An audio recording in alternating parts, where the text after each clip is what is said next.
Esta designación tiene que estar filtrada por él mismo a través de un conjunto de principios.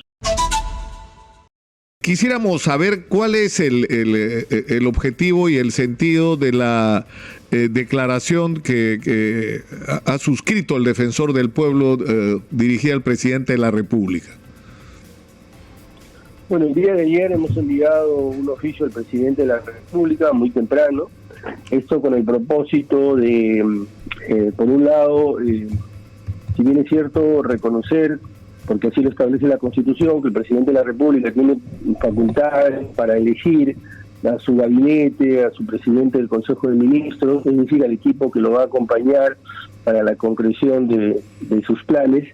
Es también verdad que esta designación tiene que estar filtrada por él mismo a través de un conjunto de principios que hemos subrayado en dicha comunicación. En primer lugar, allí recordamos que existe el principio de corrección de correcta administración pública, y esto nace o emana del artículo 39 de nuestra Constitución. Él está obligado a asegurar el correcto funcionamiento de la administración pública, de la gestión pública, porque cuando hablamos de la administración pública, hablamos finalmente de servicios públicos, de derechos fundamentales, porque para eso existe la administración pública, para preservar y ampliar los derechos de las personas, no por otra razón. No estamos hablando de un equipo deportivo, no estamos hablando de un club, no estamos hablando de una empresa privada, estamos hablando de la cosa pública que tiene propósitos muy específicos que se basan en el interés general, la eficiencia, el mérito, la probidad, la ética pública. Eso por un lado, pero por otro lado también, compaginado con eso,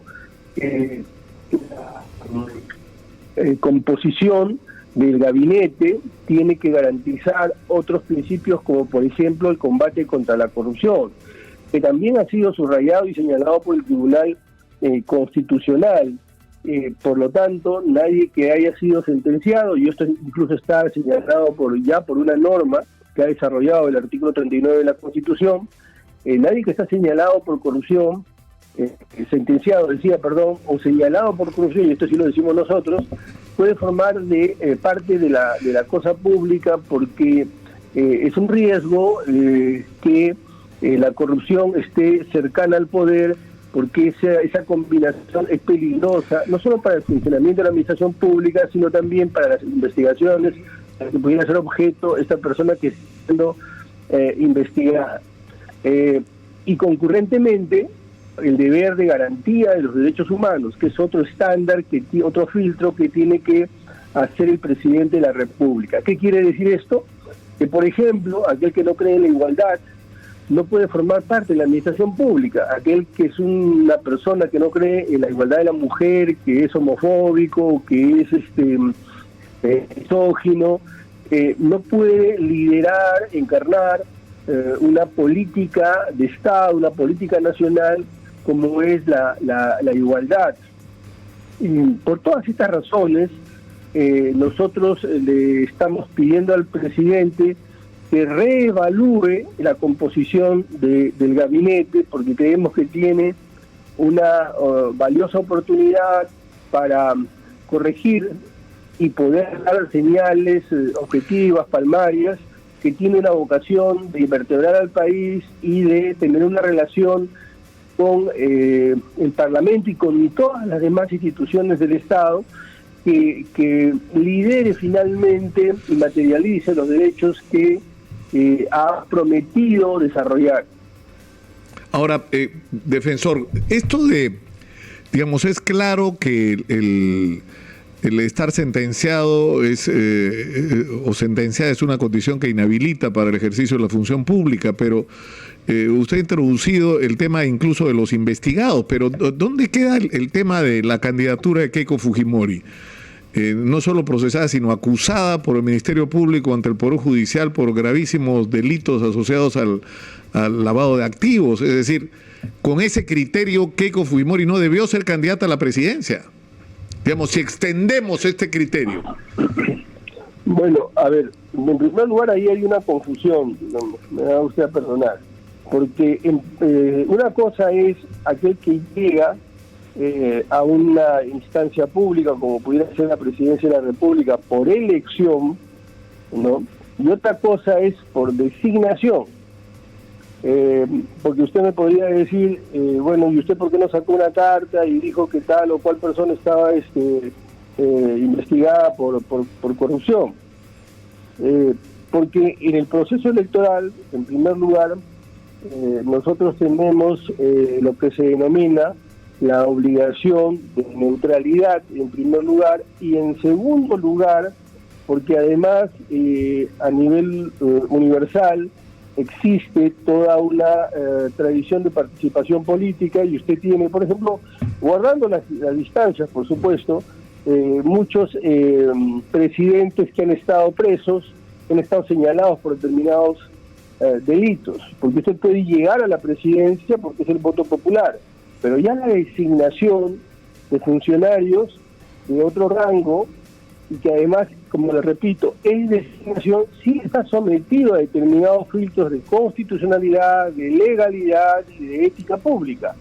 Esto no lo ha inventado la Defensoría del Pueblo. Claro, pero por ejemplo, defensor, en el caso de Guido Bellido tiene un proceso, una investigación abierta, por supuesto, delito de apología del terrorismo. Esto a raíz de una declaración que dio en el canal Incavisión de Cusco, que es un programa que conduce Carolina Bayona, que es además conductora exitosa a Cusco, donde él, digamos, no se expresa de una manera clara, no hace un deslinde claro con Sendero Luminoso en relación no solamente a un Twitter que publica de recuerdo al fallecimiento de Edith Lagos. Sin embargo, luego de esa declaración, él ha insistentemente, incluyendo el día de ayer en la conferencia de prensa, tomado distancia claramente con Sendero Luminoso. ¿Eso no es suficiente para usted? Es decir, ¿usted cree que Guido Bellido debería salir por esta investigación sobre supuesto delito de apología del terrorismo?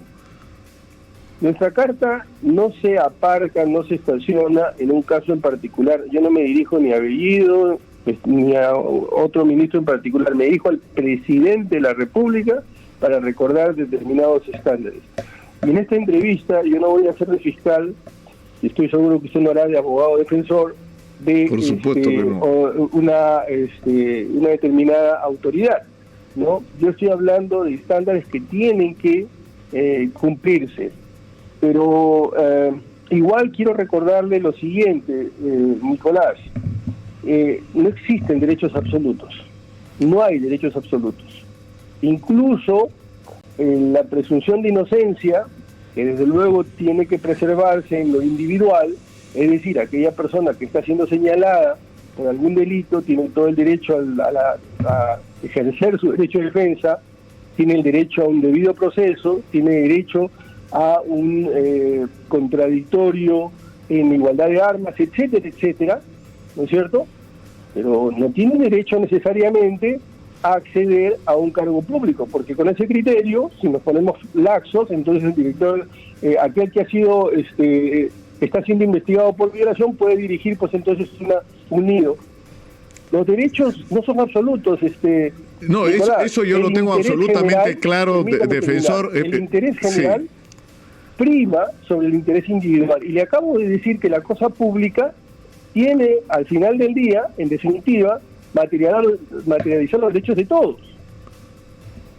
Claro, pero yo he sido reiterativo y lo he repetido tantas veces que hay múltiples constancias de ello, que yo creo que hay que ser muy severo con respecto incluso a las personas que son investigadas por algunos delitos en particular en relación al ejercicio de la función pública.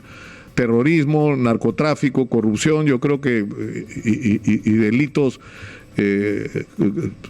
horrendos como la violación deberían excluir la posibilidad de la participación política de estas personas, y en el camino probablemente se cometa alguna injusticia con alguien que fue acusado de manera injusta y que finalmente fue declarado inocente, pero desde mi punto de vista es el precio que habrá que pagar por depurar el aparato del Estado de personas vinculadas a delitos graves.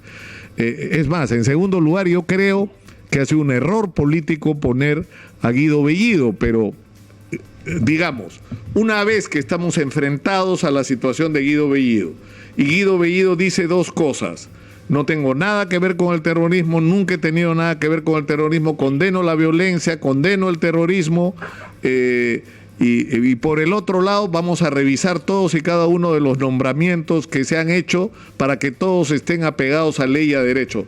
¿No le parece a usted, defensor, esto una respuesta, digamos, no que nos haga felices, sino que resulta, digamos, básicamente satisfactoria a las demandas que se están haciendo, o no? ¿O le parece que no es suficiente?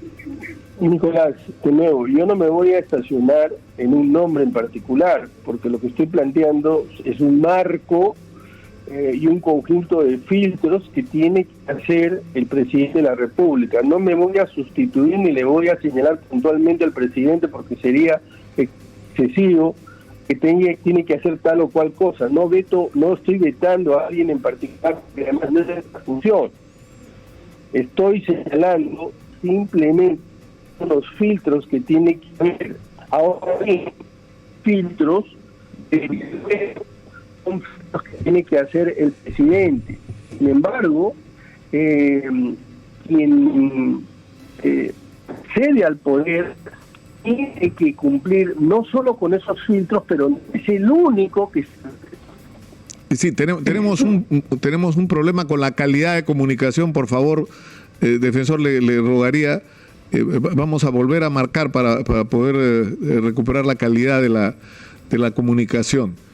La interrogante, la pregunta es: ¿cuál es la salida a esta situación? ¿No? O sea, la salida es que se tiene que ir Guido Bellido para que, por ejemplo, el Congreso de la República le dé el voto de confianza al gabinete. Algunos ministros en particular tendrían que salir, tendrían que corregirse algunos nombramientos claramente, digamos, equívocos.